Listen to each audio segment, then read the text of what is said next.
Hola a todos, hola a todas, aquí Leandro de la No Name Kitchen, retransmitiendo desde Bihać, Bosnia. Estamos a 9 de diciembre de 2021 y esta semana ha sido especialmente complicada para muchas de las personas en movimiento aquí en Bihać, debido a, entre otras muchas cosas, la persecución que han sufrido por parte de las autoridades. La constante, por lo tanto, de esta semana ha sido, como os digo, la fuerte presión de la policía sobre las personas en movimiento, una presión que se traduce en desalojos, intimidaciones e incluso ataques directos contra sus cuerpos y sus pertenencias. Hace poco se inauguró el nuevo campo de Lipa y, como os contamos en podcasts anteriores, Lipa supone la puesta en marcha de una maquinaria violenta que no pretende otra cosa sino someter a un control férreo las vidas de las personas en movimiento. Lo que hemos podido observar a partir de la inauguración del nuevo campo es que las actividades de vigilancia por parte de la policía han aumentado. Sabemos que la policía ha visitado la concentración de asentamientos silvestres en el margen de la ciudad, este lugar conocido como The Jungle, para estimar la cantidad de personas que viven allí y también para mapear los distintos asentamientos. Tal y como nos cuentan, la policía también se ha acercado a la mezquita para tomar fotografías de las personas en movimiento que la frecuentan en su día santo. Así pues, este momento de la semana, que para muchos representa un breve respiro de la dura realidad cotidiana, se convierte de nuevo en un momento de tensión. Además del aumento de las actividades de vigilancia, ha habido desalojos esta semana. Temprano en la mañana o entrada a la noche, agentes uniformados y de civil se acercaron con alevosía y capturaron y golpearon arbitrariamente a personas en movimiento. Después prendieron fuego a sus posesiones, como a las mantas, a las tiendas de campaña e incluso a los alimentos, con el objetivo claramente, ¿no?, de machacar su moral. Una persona nos cuenta cómo fue golpeada repetidamente por un agente durante la evacuación del lugar donde dormía, además de recibir insultos e intimidaciones. Narra literalmente cómo los agentes le ordenaron regresar a su país o, en su defecto, acudir a Lipa a pie. Bueno, las leyes y los derechos humanos parecen no pertenecer a las personas en movimiento. Se les está tratando no como personas, sino como excepciones, como vidas prescindibles cuyos derechos se pueden ignorar, como algo que sobra y molesta y a los cuales es legítimo excluir y abandonar.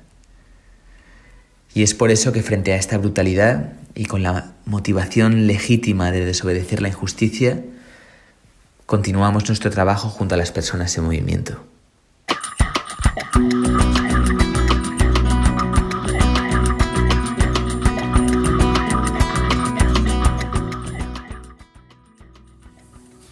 Humillación, saqueo y violencia. POM o personas en movimiento pierden su derecho fundamental a un proceso justo y oficial de asilo por el comportamiento de la policía ante la situación de esas personas en el momento y lugar precario que es la travesía de fronteras. Además, durante estos pushback están teniendo lugar otras violaciones del Estatuto de Refugiados y de los derechos humanos internacionales y sin consecuencia ninguna. Testigos y víctimas nos hablaron sobre los métodos sistemáticos de la policía. We are more afraid of police than animals, very dangerous animals like bears. Tenemos más miedo de la policía que de animales muy peligrosos como osos. El camino para cruzar la frontera está empedrado de peligro y desesperación, y especialmente el camino por la jungla, la frontera verde entre Bosnia y Eslovenia. A pesar de encontrar animales salvajes, atravesar zonas minadas y pasar noches de extremo frío bajo las estrellas, nos dicen varias fuentes que lo más lo que más miedo da es la policía. El daño de pertenencias está entre los actos menos violentos comparado con otros actos, lo afirmaron algunos. They said, just shut up, be silent, don't say anything. If you say something, I will break your face, your hand, everything. Dijeron, cállate, silencio, no digas nada. Si dices algo, te rompo la cara, la mano, todo. Los aspectos más chocantes de un pushback son las amenazas de violencia que la policía utiliza para silenciar a la gente en movimiento. Muchas veces estas intimidaciones se convierten rápidamente en actos de brutalidad. Según la BVMN, la Red para la Monitorización de Violencia Fronteriza, solo 10% de los casos aseguró no haber sufrido ninguna violencia durante un pushback. 72% comunicó que le golpearon con las manos y con porras y a 39% con los pies. They kicked the men, also one time women. They fired up a gun into the jungle. Golpearon a los hombres, también una vez a las mujeres. Dispararon en medio del bosque.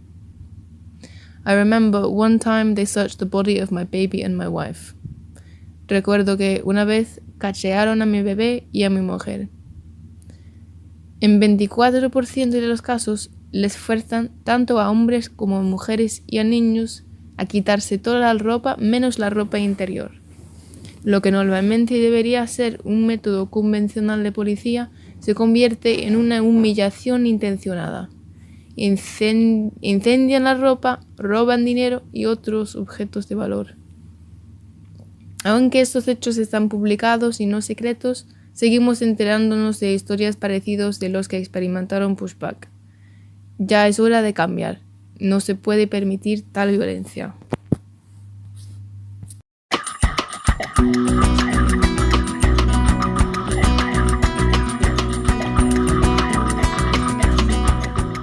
Hola, soy Francesca de Nonen Kitchen en Ceuta. Hoy os quería hablar del racismo que sufren cada día los chavales en la ciudad, empezando por un caso concreto que ocurrió la semana pasada. El pasado miércoles 8 de diciembre, alrededor de las 8 de la tarde, un joven marroquí menor de edad entraba al outlet del Corte Inglés en Ceuta para comprarse unos calcetines. Una de nosotras se acercó para entrar con él en el establecimiento. El agente de seguridad le preguntó si iba a entrar sola y ella respondió que iba a acompañar al chico. Fue entonces cuando el vigilante, mirando con cara de asco, argumentó que ella sí que podía pasar, pero el chico no, porque estaba demasiado sucio. Intentando hablar con el personal del establecimiento sobre cuáles eran las razones que impedían al joven entrar a comprarse unos calcetines, recibimos otras respuestas como: la normativa del establecimiento no permite que entre alguien en esas condiciones, o más, es que si les dejamos entrar luego roban, o el otro día entraron a pegarnos y no pueden entrar porque hace unos días mataron a una mujer, hecho que tuvieron que desmentir al momento, rectificando y diciendo que el asesinato había ocurrido en realidad hacía 2 años. Por un lado, nos gustaría recalcar que este hecho no se trata de un suceso aislado. Los jóvenes y niños que migran solos se encuentran muchas veces con la prohibición de entrada a un establecimiento comercial. Bajo la excusa del derecho de admisión se esconden este tipo de conductas, las cuales son profundamente racistas y estigmatizantes, además de vergonzosas, llegando incluso a constituir delitos de odio. Por otro lado, queremos destacar que solo una de las personas trabajadoras era racializada. Curiosamente, fue la única que no habló. Queremos invitar a reflexionar sobre este tipo de conductas que denotan una falta de conciencia y de reflexión total respecto a la posición que ocupan las personas en el mundo, donde la tonalidad de la piel es sinónimo de privilegio. El racismo no trata solo de las conductas y actuaciones abiertas y directamente racistas, sino que también son racistas los comportamientos que, aunque estén normalizados e integrados en nuestra sociedad, no dejan de violentar las personas de que los vivencian. No solo hay que denunciar la punta del iceberg, sino todo en sí, revisando nuestras ideas y conductas que nacen en un contexto social racista. Vale, eso es todo por esta semana de Ceuta. Gracias por habernos escuchado y hasta la próxima.